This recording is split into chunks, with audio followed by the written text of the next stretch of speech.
Hello, hello, hello. Let me show you something. Taking out a match, and I am striking it. Now, if you look at that flame, what you're seeing is a miracle.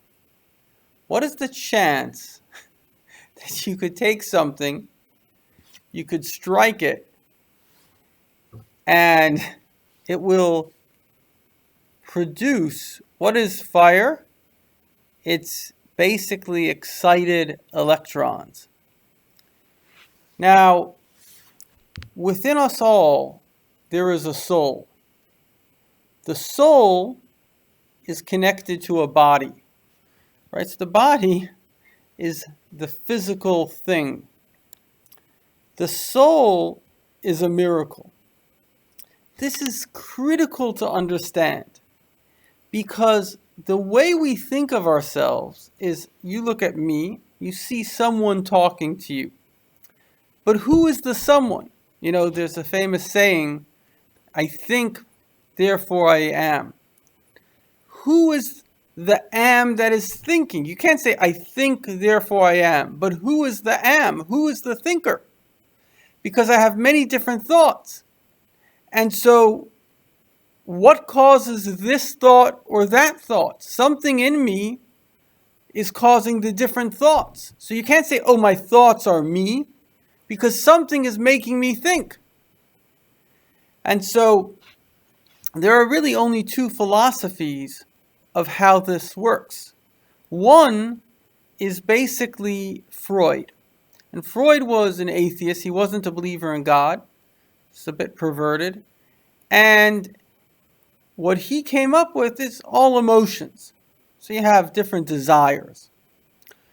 The problem with that is that we have higher desires and we have lower desires. So you can't just say, like Freud said, oh, we're just an animal. So there's a Hasidic teaching that Freud dug in the ground and he found worms. Had he dug deeper, he would have found water. And that's a very profound idea. If you dig anywhere in the world, obviously if there's the right soil, you'll find worms. But if you dig deeper, anywhere, even the desert, anywhere, you'll find water. So our soul, our essence, is literally God. Literally, there's only one source of life. Now, the soul, obviously, if it's God, and this is the problem of the Trinity, and I don't mean to offend Christians, I think many of their beliefs come from Judaism, but there's subtleties that we look at life differently. And the thing, the problem with the Trinity, I remember a guy was on the plane once, and I asked him about it. He was a missionary. So he said, look, he actually was holding an apple, but I'll use it with a match. So the match has different parts. It has the head, it has the body, right? So, but it's one match. So the problem is that those are physical differences. If you're talking about a spiritual concept, let's say 1 + 1 = 2. You can't say that 1 + 1 = 2 is different. Every single person that says 1 + 1 = 2 is the same 1 + 1 = 2. So you could say this thing has different parts, but it's physical. It's in a time-space dimension. But something that doesn't exist in a time-space dimension, it exists as a concept. The concept is one. You can't have two.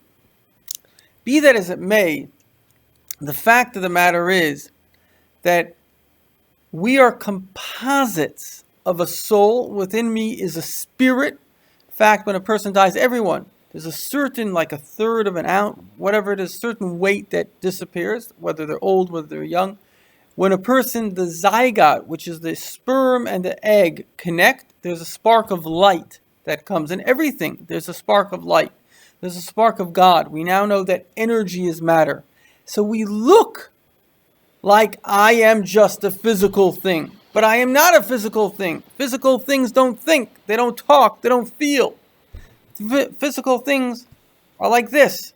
It's dead. You could tear it. Nothing will happen. It won't be upset.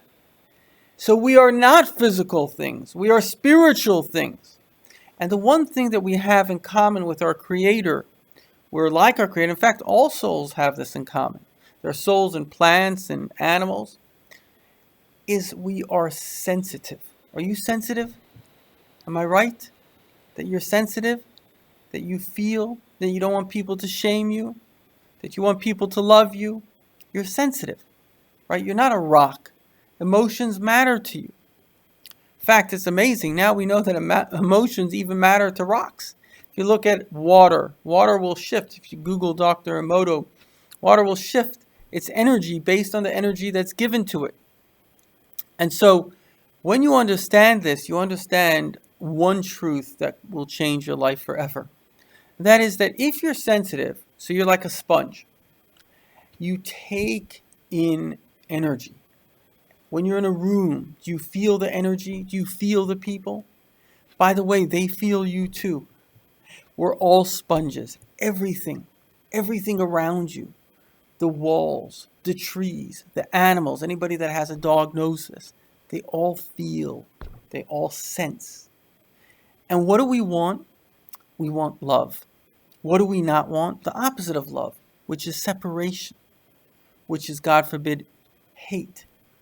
Now, very, very, very important.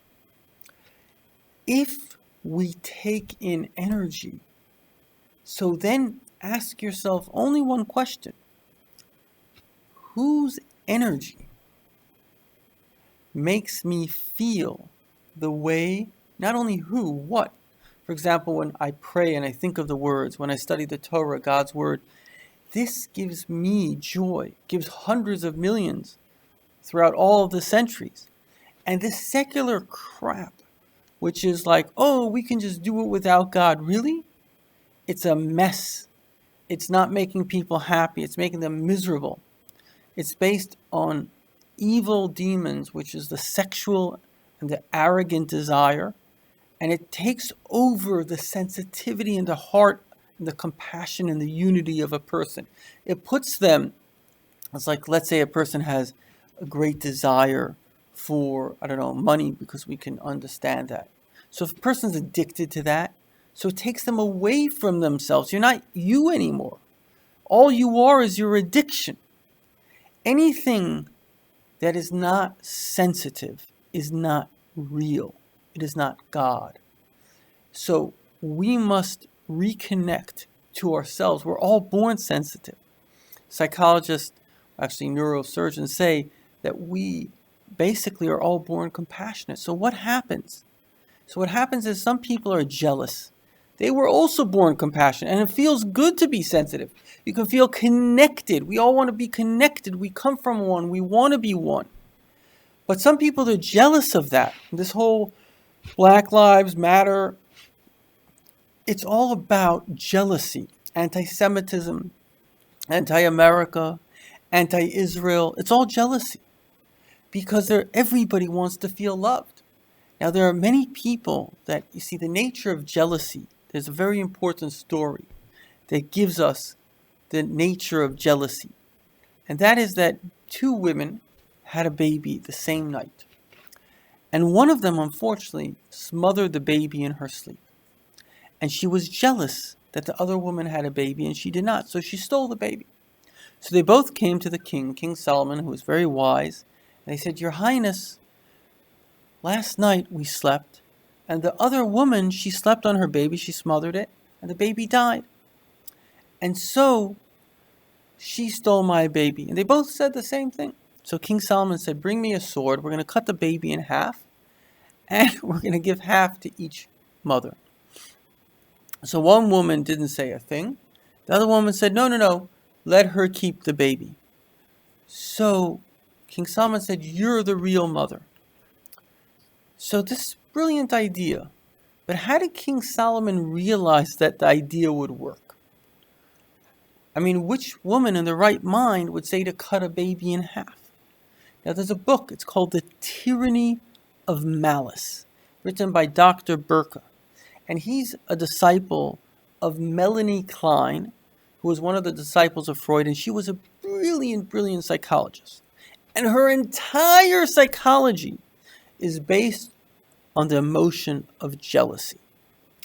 If you don't understand jealousy, and very few people understand it, you cannot understand humanity. Why do people murder?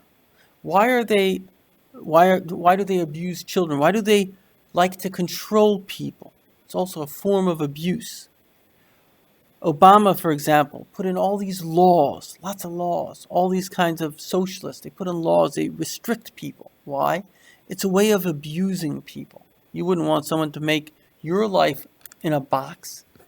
Well, the thing is that there are a lot of people that they've been repressed. When we're young, our souls are joyous, we're happy, we're expressive. We all like ourselves.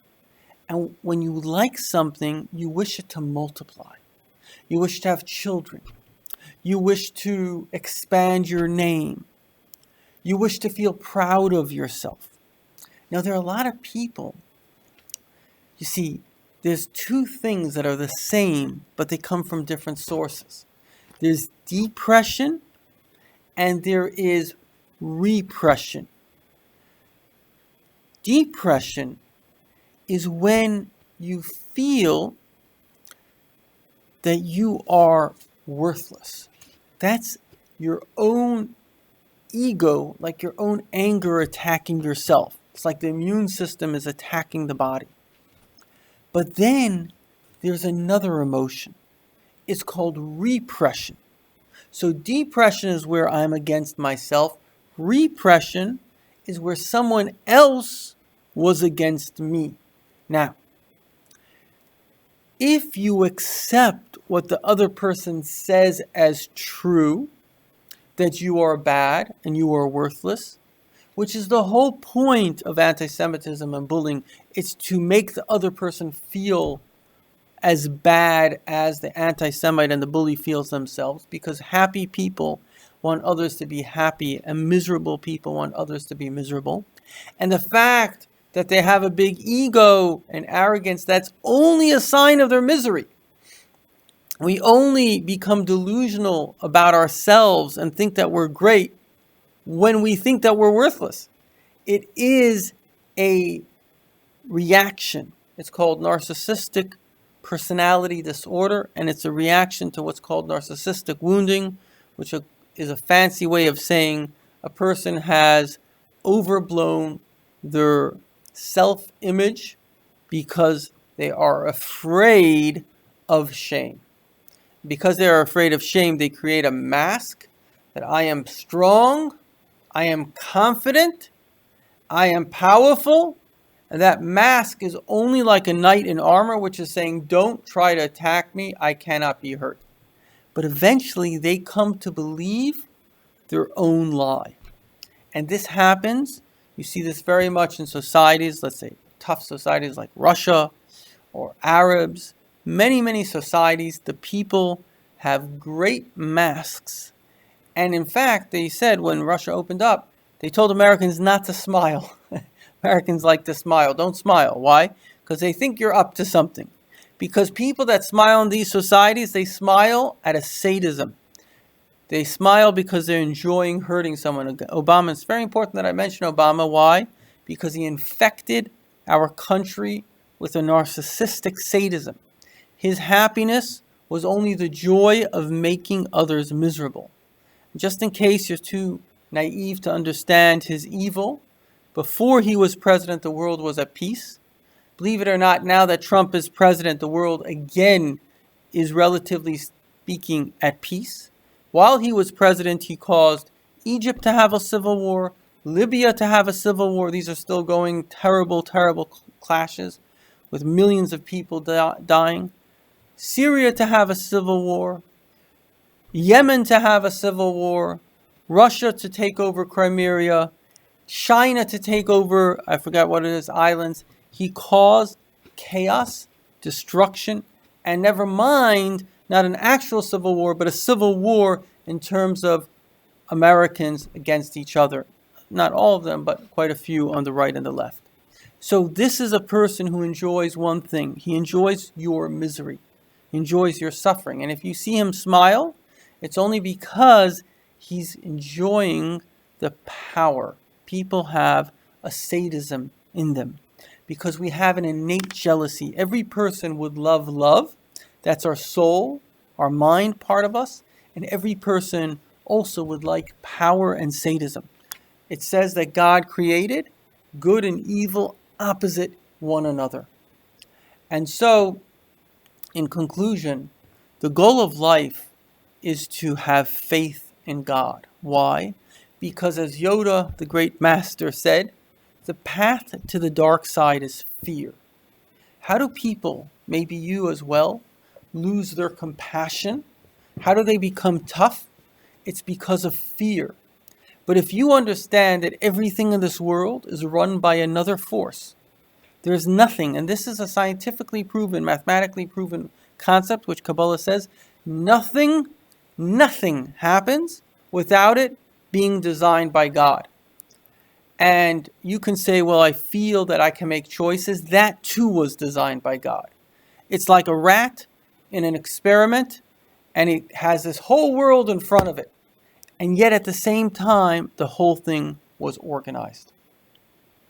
Do you have free choice? Because the Creator gave it to you. Will you choose, let's say, God forbid, to die? No. Has every single person in all of history died? Yes.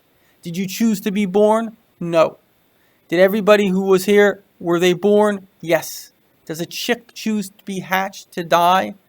What it's going to eat? No. Without God providing its food, it wouldn't have. Without us having miraculously oxygen in this world, we wouldn't have it. Everything is designed. And so once you can understand this, once you can get to a place of faith, you also get to a place of safety. Because if you're taken care of by God, then you don't worry about people. Because it's all about fear of danger. That's what fear is. Fear is a fear of being harmed. But if you're not afraid of being harmed, then you don't care. Okay, you can say whatever you want. I don't care. You feel safe. I don't know if you know about this, something called the Helsinki syndrome, where people sometimes that get captured, they actually begin to identify with their captors, and they take on the role of, that becomes their identity. Unfortunately, there were these girls, horrific, the evil Islam. They capture these girls and they rape them and whatever, basically. And when they came to save them, they had some of these girls shooting at the people that were coming to save them. Why?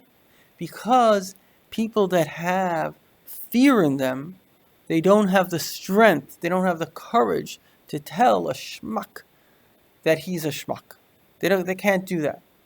And therefore you have a lot in the Western world, a lot of people that actually they're very, very passive. They don't have toughness. You look at immigrants to our country, they don't complain. They get on with their lives, they do hard work, and they make a life for themselves. Then you have people born in Western societies, they have the best. Hundreds of millions of people would like to come to our country just for a job. They could do any job, they're not interested. They're just interested in complaining. And they are weak. They're very, very, very soft people. And therefore, they don't have, unfortunately, in a way, fortunately, that they haven't suffered. But the fact of the matter is that in this world, the first thing that God made is He made light and darkness. You have to be able to tell what is good and what is evil. People that hate Jews, as Einstein said, the Jewish people come from all races. You can't hate them as a race. So why is there anti-Semitism? Because there are these narcissistic, delusional bullies, and they think that they are the best. And they can't handle anybody else. Anybody that looks good, that is good, particularly that is happy, their jealousy causes them, like Hitler, to see evil and to actually want to destroy them, to kill them, to torture them. This is what ISIS did. And if you don't realize that this is in our world today, and at least 1 billion people want to kill you just for being happy and an American, and there's nothing you can do about it because that comes from their jealousy, something the Jewish people learned. The only thing you can do in this life is have absolute confidence that God is good. And when you do that, you don't care about the stupidities and stupid people because you're willing to take a risk for doing the right thing. And if you do that, you will bring the complete miraculous messianic redemption immediately.